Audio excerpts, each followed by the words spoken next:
Merci de rester sur la CRTV. Bienvenue aux 12h. Bonjour Emmanuel Avanier. Good morning, Catherine Toulouse. The headlines of this edition of the news.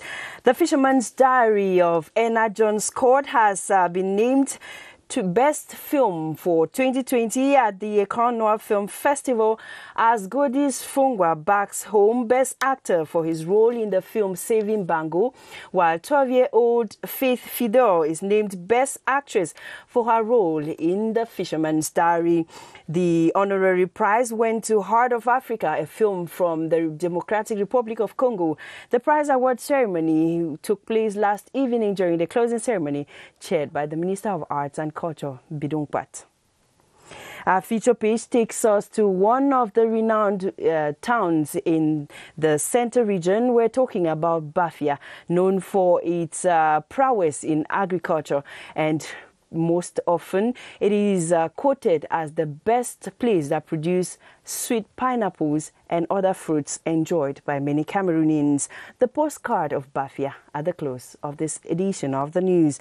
And out of Cameroon, Democrat Joe Biden is the 46th president-elect of the United States of America. He triumphed over incumbent Donald Trump in a presidential election yesterday.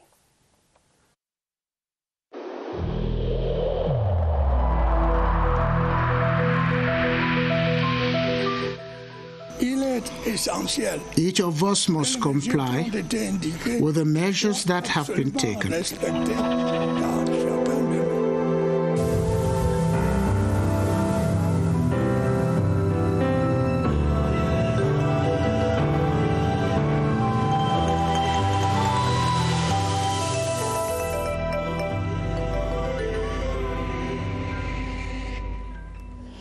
En ouverture de ce journal, les rideaux sont tombés hier sur la 24e édition des Écrans Noirs, le festival du film qui a connu son apothéose au Palais des Congrès de Yaoundé, présidé par le ministre des Arts et de la Culture. De nombreuses récompenses avec comme innovation l'introduction des web-séries. Le meilleur film a été remporté par Fisherman's Diary, tandis que l'écran d'or a été remporté par Heart of Africa de la République démocratique du Congo. Nous y reviendrons. Rendons-nous à présent dans la ville de Douala où les femmes se sont faites dépister massivement contre les cancers et les maladies cardiovasculaires à l'hôpital du district de Newbel. C'est une initiative de l'honorable Aminatou Mohamedou pour lutter contre ces maladies. Le reportage d'Olivera Maouvé. Elles sont nombreuses à avoir bravé la pluie ce samedi 7 novembre pour se rendre à l'hôpital du district de Newbel. Ici, un dépistage est proposé à toutes celles qui le souhaitent. Ce, dans le cadre du lancement des activités culturelles de l'Association des femmes musulmanes pour la promotion de la santé et de l'éducation. Ce qui m'a motivé à être présent dans cette campagne, c'est d'abord pour prévenir. Pour savoir la maladie que tu as. D'après le docteur Sidikatou Djibrilia, il est nécessaire pour chacune de passer ses examens. Ce genre de campagne permet à la population de connaître leur état de santé, notamment pour tout ce qui est maladie cardiovasculaire. Il faut dire que si on ne connaît pas son statut, on ne peut pas se prendre en charge. La cérémonie présidée par l'honorable Alimatou Mamadou a bénéficié de la présence de plusieurs spécialistes de la santé. Nous avons pensé notre association des femmes musulmanes pour la promotion de la santé et de l'éducation, d'abord à la sensibilisation. Et ensuite, nous sommes passés au dépistage. Et puis, nous allons faire l'effort pour nous occuper d'elles. Une prière a clôturé la cérémonie. Et dans la région du sud-ouest, c'est toujours la consternation après l'assassinat du chef du village Liwola Molale, donc qui a été surpris par des hommes armés alors qu'il était en plein rassemblement avec les membres de sa communauté. Ces hors-la-loi ont ouvert le feu sur lui et également incendié son palais. Le reportage de Stéphane Tala. Silence de mort ce samedi matin à Liwola Malale, petit village situé dans la zone de Mounia, arrondissement de Boya. Nos sources révèlent que le chef du village a été surpris par des hommes armés dans la nuit du vendredi 6 novembre, en plein rassemblement avec les membres de sa communauté. Les hors-la-loi ont ouvert le feu sur sa majesté Molinga Francis Nango. Ils l'ont abattu après avoir mis le feu sur son palais. La nuit venait déjà, on était obligé de rentrer à la maison. Mais il lève grand comme ça. Je vois comment le feu de la maison, le feu a pris. En quelques temps, de 3 à 5 minutes, on attend seulement le coup de feu. Boum, boum.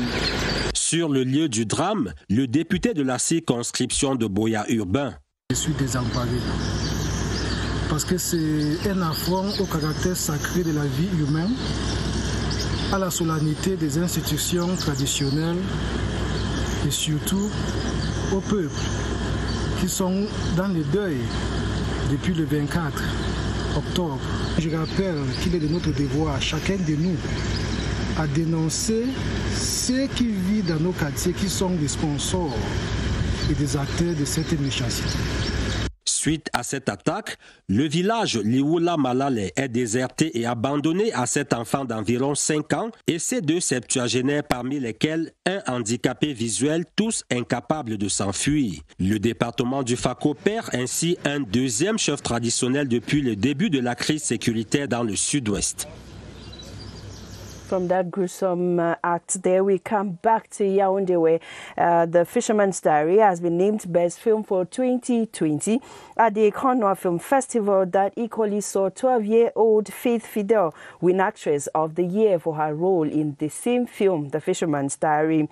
Godis Fongwa backed home Best Male Actor for the year for his role in the film Saving Bango, while the honorary prize, Écran d'Or, went to the film Heart of Africa, produced in the Democratic Republic of Congo. The ceremony to hand over the prizes was chaired by the Minister of Arts and Culture, Bidun Kwats. Let's now take a listen to some of the winners, among which producer of Saving Bango, Nkanyankwa. These excerpts were selected first by reporter Gerard Nanje.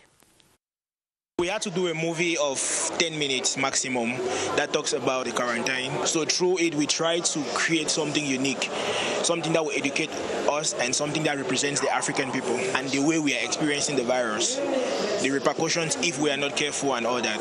We tell stories of love. We tell stories of peace. We tell stories of unity.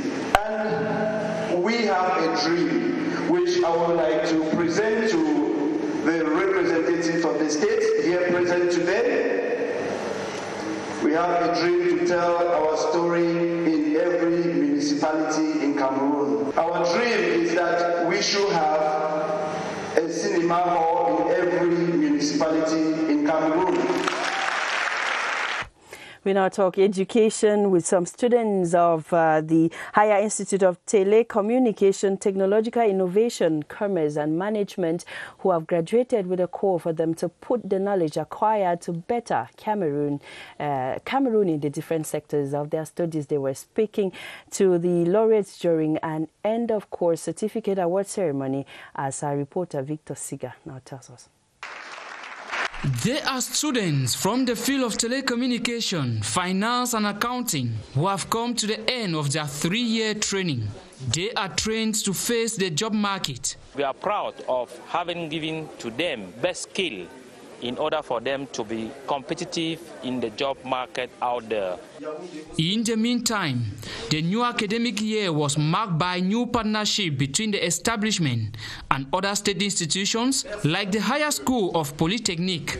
The partnership between this institution and the Polytechnic is going well, and we are beside IFTICSUP to give our skill for the formation of this engineer.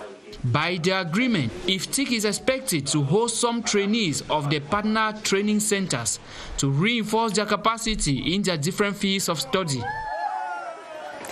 Dans la région du Nord, le ministre de l'Agriculture, Gabriel Bayrobé, a effectué une visite pour se rendre à la direction générale de la Sodecotton et quelques installations des localités bénéficiaires des projets ABC PADER Pro Coton, des projets qui ont été financés par le gouvernement camerounais. Ousmane Sanda. C'est une plantation de plus de 500 hectares grâce au programme Stratégie nationale Anacarde a toujours reçu des appuis pour booster en quantité et en qualité la production de cajou dont la demande croît de 10% par an sur le marché mondial. Le dernier appui s'est manifesté par la remise du matériel roulant et de bureau au Jikri Badou, propriétaire de la plantation. Des appuis multiformes qui permettront à ce GIC d'atteindre ses objectifs à l'horizon 2023. La vision, c'est d'avoir d'ici 2023 8000 tonnes de noix de cajou de bonne qualité à mettre sur le marché international et 400 tonnes d'amandes de cajou. À la direction générale de l'Asso de coton, bénéficiaire du projet Pro-Coton, le membre du gouvernement a demandé au top management de diversifier sa culture pour contribuer à la lutte contre l'insécurité alimentaire. Nous sommes venus demander à l'Asso de coton de mettre en place un système de ceinture agricole autour des grandes villes et aussi s'impliquer dans le développement du mil de contre-saison. En Ngong, la délégation ministérielle a échangé avec les bénéficiaires de la première phase du projet ABC PADER en vue de partager les expériences et de leur garantir le soutien du MINADER pour la réussite de la seconde phase. Et on va rester dans le septentrion, cette fois-ci dans la région de l'extrême nord, où la campagne nationale de vaccination des petits ruminants pour les familles vulnérables a été lancée par le ministre de l'Élevage, des Pêches et des Industries animales, le docteur Taïga. L'objectif affiché est de vacciner au moins 6 millions de moutons et de chèvres. Le reportage de Lionel Minguet. 100 familles vulnérables de l'arrondissement de Mindif sont concernées par ces actifs productifs qui, selon le MINEPIA, vont contribuer à accroître les sources de revenus de ces populations. Et pour faciliter l'implication des vétérinaires dans cette campagne de vaccination qui vient d'être lancée, du matériel informatique et des engins à 2 roues leur ont été remis. Une grande satisfaction pour les bénéficiaires. Nous remercions le président Paul Biya et ministre de l'Élevage. Nous remercions le gouvernement camerounais à travers le PRODEL pour cette belle initiative. La campagne de vaccination de masse et gratuite s'inscrit dans la vision du gouvernement qui entend éradiquer la peste des petits ruminants à l'horizon 2030. Le chef de l'État souhaite que personne ne doit être à l'écart de la construction du Cameroun. Et c'est en cela que tous qui sont désœuvrés, tous qui sont vulnérables, nous les accompagnons pour qu'ils participent à leur manière au développement et à l'émergence du Cameroun. Jusqu'au 20 décembre prochain, l'opération de vaccination des chèvres et des moutons va se poursuivre sur le terrain à travers le PRODEL en temps des projets de développement de l'élevage. Et dans un autre registre, la mosquée de Ngila, dans la région du littoral, vient d'être inaugurée. C'est un projet de l'association des imams, cette mosquée qui vient renforcer celle déjà existante depuis 1974. Le reportage de Léon Bertrand-Tanifo à Douala. Un lever de voile et le rappel du nom d'Allah peut se faire dans une nouvelle mosquée. Lieu de convergence, le village autonome de Ngila, dans le Mbam Ekim. Moment d'admiration de la beauté de la bâtisse dédiée au Tout-Puissant, mais aussi de piété et de célébration de la laïcité à l'initiative de l'ADF, l'African Development Foundation, des imams. L'objectif principal, c'est l'éducation et la santé. Et si on peut avoir une école ici, pourquoi pas un centre de santé? Inch'Allah, on va essayer de proposer. Gratitude et joie légitime des fidèles, confiants de la construction par Allah pour eux d'une maison au paradis. La première mosquée ayant été inaugurée en 1974. Le nouvel édifice d'adoration est le bien commun des adorateurs. Un grand merci et en collaboration avec nos frères musulmans, aux donateurs qui ont fait un don si précieux. Les fidèles musulmans de notre arrondissement disent merci au fondateur African Development Foundation pour ce joyau architectural qui a été mis à notre disposition pour effectuer nos prières. Une mission qui incombe prioritairement à l'imam principal et à ses adjoints installés au cours de la prière du vendredi. Thanks for watching the Midday News on the CRTV. We now go over to the South region in Kribi, where the deep sea port of Kribi remains that most outstanding infrastructural project the South region can boast of since it went operational last March 2018. The state-of-the-art and structure and gifts from the head of state is said to generate thousands of employment and contributes enormously to the economy of Cameroon. Siri Noazeke takes us through the deep sea port in Kribi. One of the most important and even best infrastructure projects the South region can boast of these recent years is undoubtedly the Kribi Deep Sea Port. Operational since March 2018, the three phases earmarked has only the first that functions full gear. The second and third phases are equally a promising future, with the second, the extension phase, sprouting in broad daylight, an operation valued at more than 456 billion francs CFA. The national and sub-regional leader in export traffic and key player in maritime logistics in Central Africa, thanks to the will of President Paul Biya, seeks to expand her tentacles globally. There has been a tremendous increase from 2018 till date. A quick check at figures show an overall traffic of 8 million tons for 2019 as against 7 million tons the previous year, an estimated increase of 17%. The Kribi Deep Sea Port is really a great realization of the head of state. Talking of this project, I will mention that we began the operation 2 or 3 years ago, and now we are doing very good results.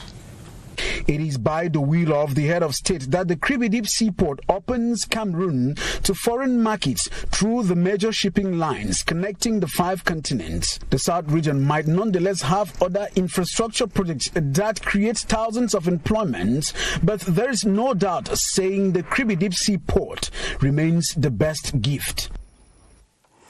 And it is 17 minutes after midday, and by our studio's clock, we try to connect with Studio 4 of the CRTV production house, where the host of Press R, Kilian Dandifon, and his team should be already on set, trying to cook out what the viewers will be watching today. Hello, Kilian. Can you tell us what is on the menu for this midday Sunday afternoon highly expected program?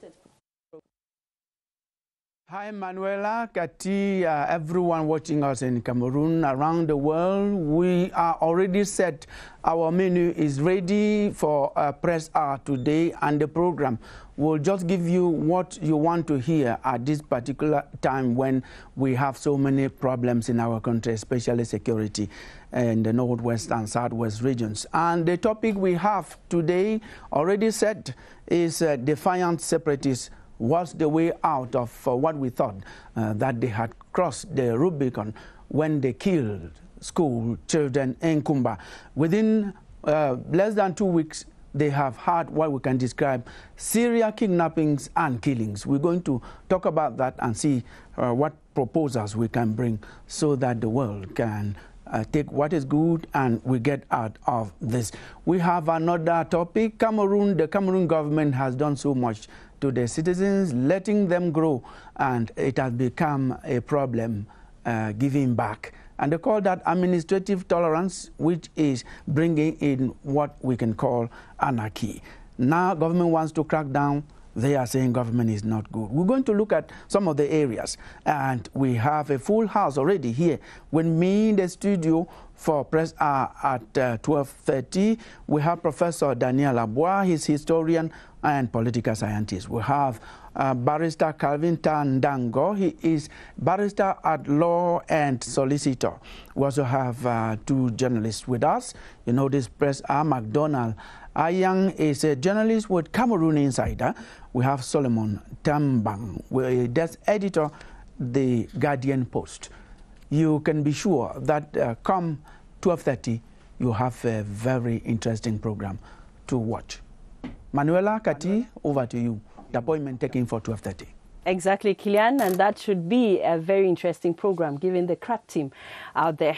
The press hour, of course, shall be on screen as from midday 30 immediately after this newscast. Let's now go over to the southwest region to see food items and school materials that have been offered to the population of Bakassi in the Njan division of that region. The gifts from the soldiers of the Rapid Intervention Battalion that has come to is become a yearly tradition aimed at reinforcing the relationship between the military and the civilians. Fem Bunyo Yaise has more.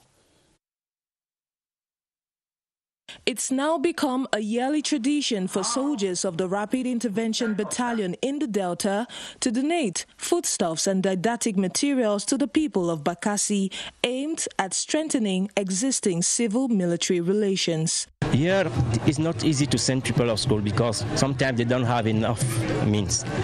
But today, we bring that help for them to encourage them to send their people to go and encourage those who are already at school to stay.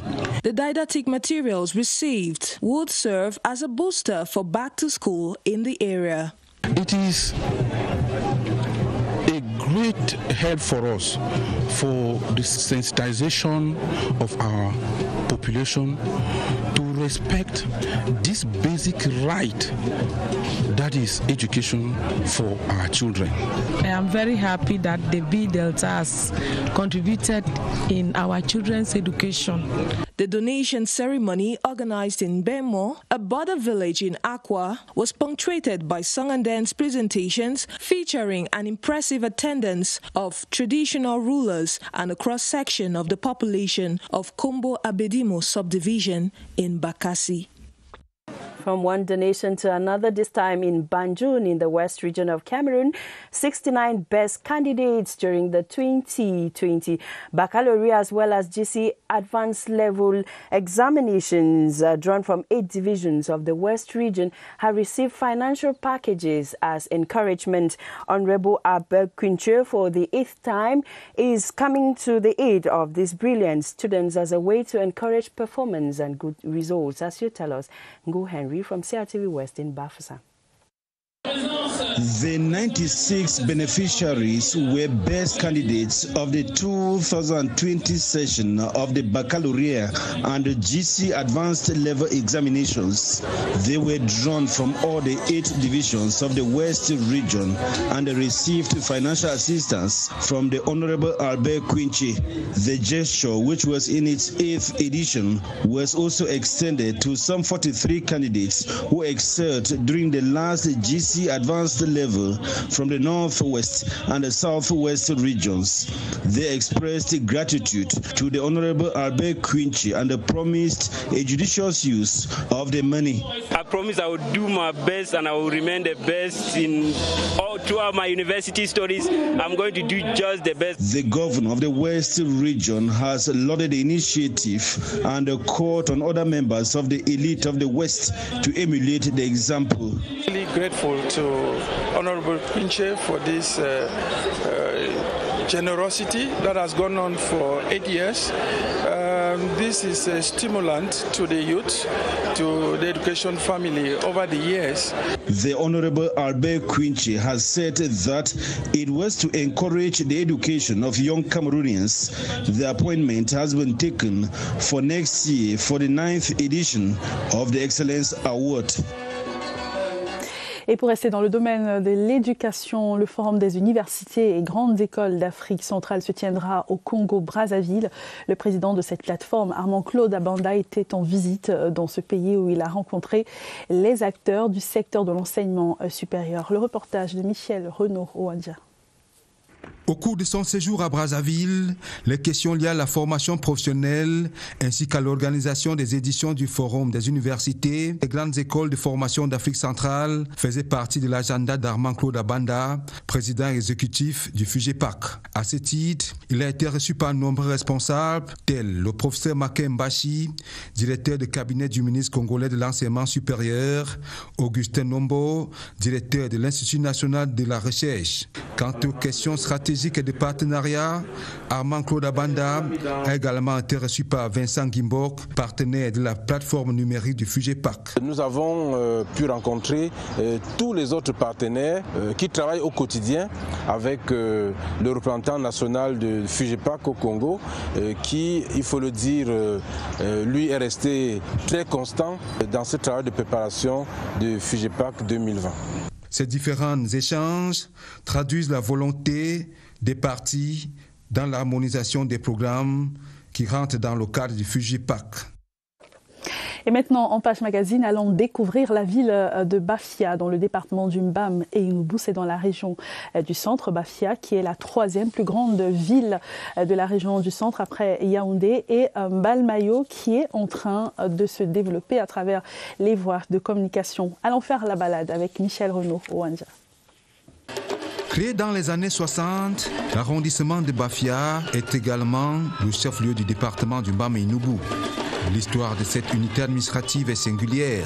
C'est ce Yambassa qui s'appelait Bofia, ne comprenant pas ce que les Allemands voulaient, on a lâché son nom et les Allemands voulant transcrire ont écrit Bafia. C'est comme ça qu'on a le nom Bafia aujourd'hui. L'ancêtre de Bafia, c'est Gunkra, et on a hérité de lui la langue Pak, la langue vernaculaire de Bafia actuellement. Ici, l'arrondissement connaît des mutations. Côté projet, la commune ainsi que les comités de développement des villages environnants s'attellent au bien-être des populations, notamment avec l'aménagement des voies de communication. Nous avons pensé accompagner Madame le maire dans les services qu'elle a entrepris dans la ville de Bafia, dans le sens d'améliorer les conditions de vie des populations et d'améliorer les pistes rurales. Nous sommes venus les rassurer que les promesses que nous avons faites ne sont pas vaines. Entre autres, nous avions promis de nous occuper de leurs routes, de nous occuper de l'eau et de nous occuper de l'électricité. Nous n'avons pas attendu pour maturer tous ces projets. Bafia, c'est aussi le projet d'hygiène et de salubrité avec les jeudis propres instaurés par la commune. Quand vous vendez le soir avant de partir balayer, vous venez direct sur le matin en lever. Qu'est-ce que la qualité partout, la prochaine fois on va sortir, on l'amène à la mairie. Le volet culturel n'est pas en reste. Le Bafia est un peuple élégant. Donc cette façon de danser, c'est en même temps pour montrer qu'on évolue, même sans perdre ses repères arrière.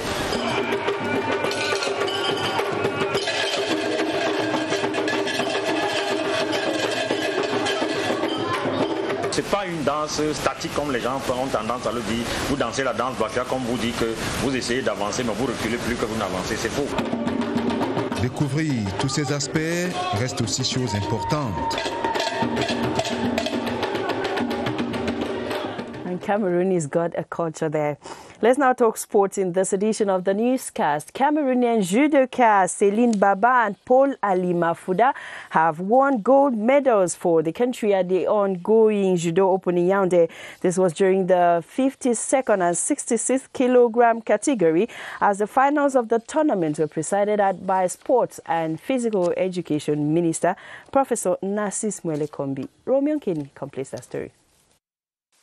13 grand finales on day one of the 2020 African Judo Open at the Yaoundé Multipurpose Sport Complex. The test for victory and quench for grasping gold medals was ushered by Céline Baba Matia in the minus 52 kilograms. And a pawn was enough to impose hegemony against Ivorian athlete Fofana Zakanda. The most spirited fight was that of the men's minus 66 kilograms, but Alimafuda of Cameroon maximized on series of wazaris to make a difference in front of a solid Central African opponent, Zako Ngwawili. In all, Cameroon grabbed 5 gold medals, 2 silvers and 9 bronze. We have to find a point for Olympic ranking list, and Cameroon get 5 gold medals, and it's very, very good for us because we have to go forward in the national and international classification. Djibouti and South Africans were outstanding among foreign competitors. I felt I made a big mistake in the beginning and I lost the fight, but I came back the second time around and with a different mindset, and I knew that I had to win to prove myself. 61 athletes from 9 African countries are taking part at this year's Africa Judo Open in Cameroon. The tournament ends this Sunday, November 8. In foreign news, power has changed hands in the United States of America as Democrat Joe Biden wins the 2020 U.S. presidential election. He becomes the 46th president of the United States in January, pending the outcome of any legal challenges. Joe Biden and Senator Harris Kamala will be president and vice president respectively, with Senator Kamala being the first ever female vice president in American history. Details with Charles Ebune. Oh yes, God bless America, because today is the day of the Lord to crown the nearly 5 decades political experience of this man, Joe Biden, as President-elect of the United States, alongside this woman, Senator Kamala Harris, as the first ever female Vice President of the United States of America. Your patience is commendable. The Pennsylvania Electoral College tally, the birthplace of Joe Biden, gave him the birth of his presidency with plus 280 of the Electoral College votes 4 days after the United States elections 2020. The former Vice President of Barack Obama for 8 years obtains the popular vote too with plus 75 million votes, the highest by any elected leader in the United States. Today, incumbent President Donald Trump pledged for a more legal lawsuit to challenge the victory. All along the world today in general, and America in particular, Lynn Greenwood's melody seems to be the spirit of the American soul, battered by coronavirus, the first challenge for President-elect Joe Biden. Voilà qui met un terme à ce journal de 12h. Merci de nous avoir suivis juste après l'édition de Presse Hour présentée par Kilianda. Et juste Tam Tam Weekend, invité spécial Sandrine Nanga, Sam Bende et puis le directeur général du Fonds national de l'emploi. Une présentation de Masta Aivo et Peshan Mbele. Merci beaucoup de votre fidélité au programme de la CRTV. Have a nice weekend. Have a nice week, Catherine. Thank you for watching.